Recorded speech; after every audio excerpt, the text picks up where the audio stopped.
Shoot up some Radix and crack open a Nuka-Cola. That's right, we're about to teach you how to play Fallout from Fantasy Flight Games. It's me, I'm going to teach you how to play. This War for the Wasteland pits 1 to 4 players against mutants, raiders, and radiation. Setup begins by choosing a scenario for the game. The back of the scenario sheet includes a diagram for creating the game map. Separately shuffle the colored map tiles and deal them around the starting face-up tiles. Next, create the supply pool, ensuring the enemy tokens and special tokens are randomized face down. Create the encounter decks by selecting the encounter cards with stars in their top left and shuffle those into 2 separate piles based on their location symbol, wasteland or encampment. Other decks are shuffled and placed face down nearby. Make sure to check the agenda deck and remove any cards that have a number greater than the amount of players in the lower left. Once the asset deck is placed, deal 4 cards face up next to the deck. This forms the market for the game. Then randomly choose the first player and place the agenda deck to their right. Starting with that player and moving clockwise, everyone chooses a survivor card, matching figurine, and the unique special token with their character icon. Each player takes a player board and places the red HP peg at 16, the green radiation peg at 0, and the gray XP peg in the far left slot. Then add the unique special token in its slot and draw 1 more token at random. If the same letter is drawn, draw again. Certain characters begin with equipment cards, which they place in the appropriate slot: armor, weapon, and companion. Additionally, there's a slot for up to 3 items of any type to keep in a player's private inventory. Some cards require the player to exhaust them by turning it sideways to activate. Finally, each player draws and keeps a private agenda card and 3 caps from the supply. Resolve any effects on the back of the scenario sheet, which is always going to include staging a card from the card library. Stage this face up near the board after reading it aloud. Place the faction tokens at the top of the faction meter, and you're ready to go. Gameplay starts with the first player and proceeds clockwise. After all players have had a turn, enemies on the map activate, and then the process begins again. Fallout is a competition for influence points, gained by completing objectives from your hidden agenda cards. The game ends when a player has reached the requisite number of points, or if either faction reaches the end of the power track. Each player on their turn gets 2 actions to spend. Actions include Explore. If a player is adjacent to an unexplored tile, they may expend an Explore action to flip it over, revealing the wasteland underneath and any potential enemies, which are placed face down. Move. This action provides a player with 2 movement points, which count the number of spaces a player can move. An adventurer may also split their movement points if needed by taking their second action in between their 2 movements. Movement into a difficult terrain space, outlined in red, requires 2 movement points.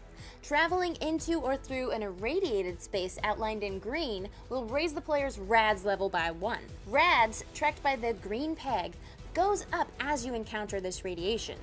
Hit points tracked with the red peg moves lower down the track as you take damage from the enemies. Should the red peg become equal to or lower than the value of the green peg, the character dies. Thankfully, they get to respawn back at the crossroads camp tile with full HP, but their RADs remain and all their inventory is discarded. At least you don't have to sit there and watch your friends continue to play the game. It's pretty cool. It's pretty cool. Encounter. If the player's current space has either a wasteland or encampment icon, they can use the encounter action. The player to their right will draw an encounter card from the appropriate deck and reads aloud the italicized flavor text at the top and the bold text next to each of the numbered options. The encountering player chooses one of those options and resolves any test if needed. The reading player then reads the text following the chosen option and resolves those effects. Many encounters and quests in the game require these tests, which include 1 or more special letters followed by a target number. The player rolls the VATS dice in an attempt to roll hit icons equal to or exceeding the target number. Each special letter in the text that the player already has on their board, they may re-roll any number of dice to try and get more hits, and you're gonna need them. The encampment encounters frequently also allow players to shop, where you can spend your caps to buy items from the market or sell things from your inventory. Quest. Some objectives on the staged quest cards require a quest action to complete. If a quest objective does not have this symbol, a player can complete the quest once they fulfill the objective listed, and they don't have to use a quest action in that case. Once a quest is completed, whomever finished the objectives reaps those sweet rewards listed below. Additionally, the results section usually lists other quest cards to either stage, which means place them face up in the game area, or add, which means to pull cards in the encounter deck equal to the number of players, shuffle the numbered card in, and place them back on top. Camp. Adventuring in the wasteland can get rough. By taking a camp action, the player regains 3 hit points, unexhausts any exhausted cards, and gains a well-rested trait, which they can discard for a free reroll during a test or battle. And the last action you can take is fight. If a player shares a space with a face-up enemy, or is adjacent with a ranged weapon, they can take the fight action. Enemies have several attributes including level, VATS vulnerability, type, and a section for special abilities. Fights are resolved with a roll of the VATS dice. Rolling the matching vulnerability section generates a hit on the enemy. Acquire enough hits equal to the enemy's level and it's defeated. However, those hit icons represent the amount of damage the enemy deals back. If a player has a weapon with a special letter and the matching token also on their board, they may generate a reroll. If an enemy is vanquished, collect XP equal to its level. Move the gray XP peg along the track under each special token. Once the peg reaches the end, the player gets to level up, draw 2 special tokens, and keep 1. If it's a letter the player already has, they gain a special one-time use perk card from the perk deck. After all players have taken their turns, the enemies of the wasteland get a chance to roam. The first player, before their turn, draws an agenda card from the agenda deck, ignoring the text.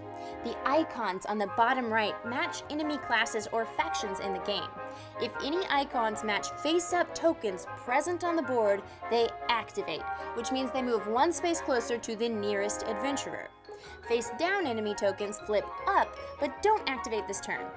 If an activated enemy shares a space with a player or is adjacent with a ranged weapon, they must do battle. If the agenda deck is depleted, the first player hands the discard pile to their left, and that person becomes the new first player. Shuffle the agenda cards into a new deck and move both faction tokens 1 space down the track. After all this questing and fighting, players will begin to accumulate influence points. The first player to meet the requisite number, depending on the number of players in the game, wins. However, as the quests complete and agenda decks reshuffle, the faction tokens move down the track. If either faction reaches the end before a player has the required influence, that faction wins. And that's Fallout the board game.